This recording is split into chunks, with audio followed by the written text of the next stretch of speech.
know that I had VSG, but then in other respects, I'm a baby. I am still wet behind the ears. I'm not even a year out. So, like, who am I to really have an opinion about something or other? But it's just, this journey, I'm on it. I can't get off it. I'm on it forever.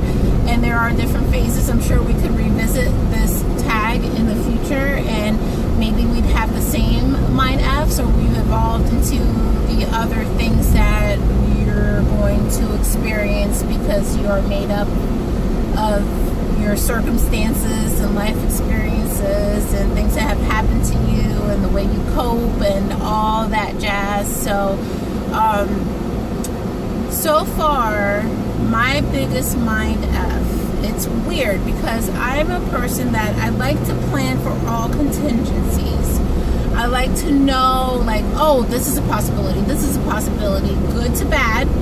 And then I chill and wait to see what happens. And then it's like, okay, I kind of had an idea about that. So, especially through YouTube, I've been able to just get all this information about VSG, about keto.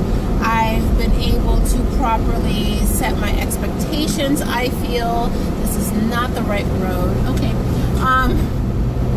And I kind of have contingency plans. Like, my brain likes to know. And if something sometimes happens that's really weird or bad, 9 times out of 10, I've already caught wind of it. And I'm able to recognize it quickly.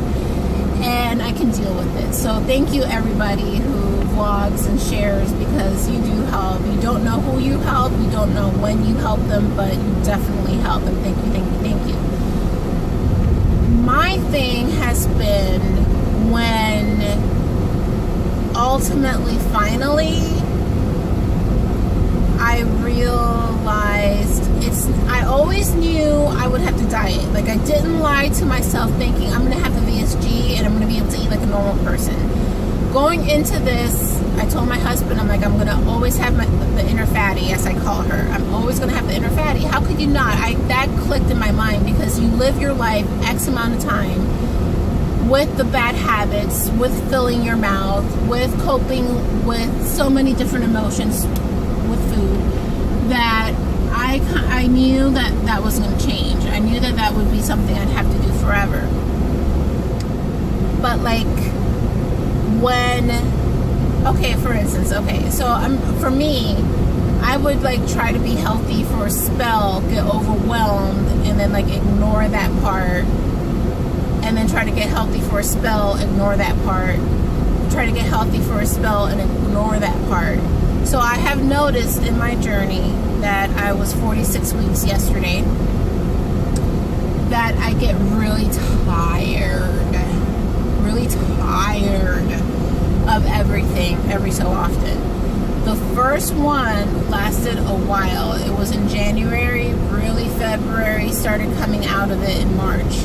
I was just tired of thinking about things, of trying to do things, of being okay protein. I was already keto.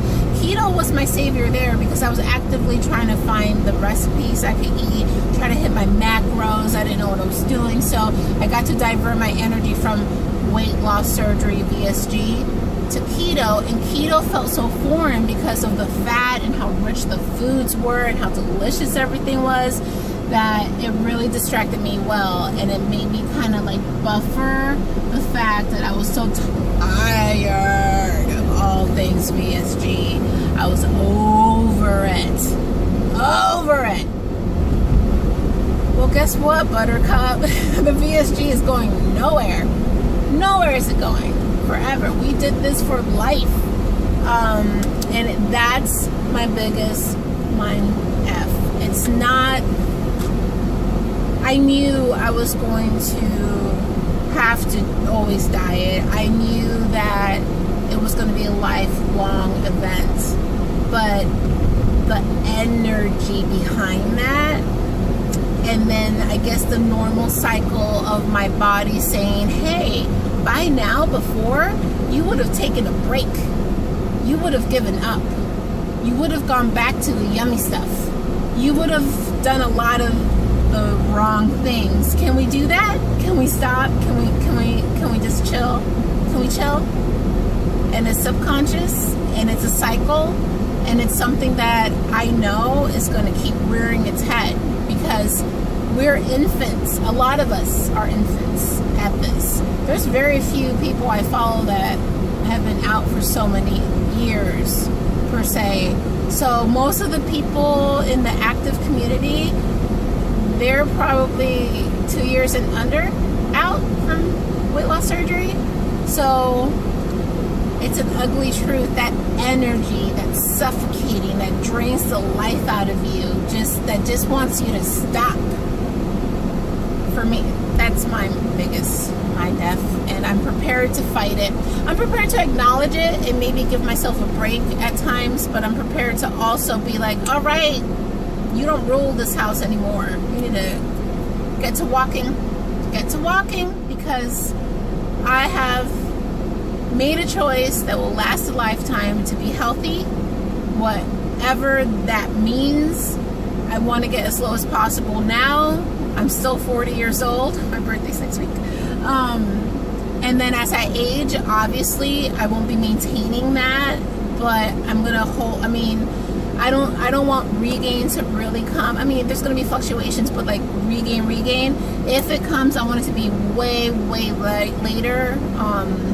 And it's just, I have plans, I have goals. I'm going to try my best. I may stumble, I get back up, the tool's not going anywhere, and I'm going to fight that energy to stop, because that's been my biggest mind F. I know all the things, but the feeling of just stop. Inner fatty doesn't rule this home. So I hope that made sense. And so far, that's been my biggest mind F. Thanks, Elizabeth. I'm looking forward to your next topic. If I ever don't do it, it's just because I'm busy as all get out. Man, having kids takes so much energy. It's worth it, but... And then I do a lot of stuff for other things too, but it's so worth it to like regurgitate these things. It's therapy, and I appreciate this community. So I love each and every one of you. I hope you guys are having a wonderful day and have a great week. I'm still 40.